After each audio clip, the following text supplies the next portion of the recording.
T'auras jamais un sponsor en Australie si tu ne coches pas ces cases. Aujourd'hui, c'est le jour 3 sur 365 de Road to PR.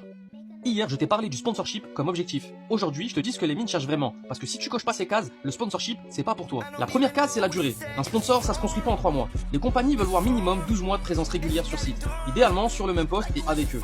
T'es là depuis 4 mois et tu parles déjà sponsorship. La deuxième case, c'est la qualification. Un Working Holiday Visa sans qualification australienne, ça se sponsorise pas. Ce qu'ils veulent voir, c'est un Certificate 3.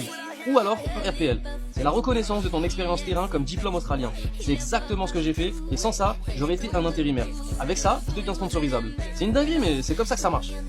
La troisième case, c'est ta réputation sur le site. Les mines veulent pas quelqu'un qui performe une semaine sur deux. Ils veulent quelqu'un qui se lève à 4h du mat, swing après swing, sans drama et sans excuse. Et avec le même niveau d'engagement. Ta réputation, elle se construit shift après shift. Et crois-moi, les leading end et les supervisors, ils se parlent entre eux. La quatrième case, c'est celle dont personne ne parle. C'est être friendly en mine. Les Australiens en mine, ils sponsorisent pas un bon travailleur. Ils sponsorisent quelqu'un qu'ils apprécient. Quelqu'un qui boit une bière avec eux après le shift, ou quelqu'un qui rigole avec eux pendant les smokos. T'es français, t'as un accent, t'es différent d'eux et ça peut jouer contre toi si tu restes dans ton coin. Alors joue le jeu et sois le gars sympa qu'ils ont envie de garder dans le crew. C'est lui qui le sponsorise, pas forcément le meilleur technicien.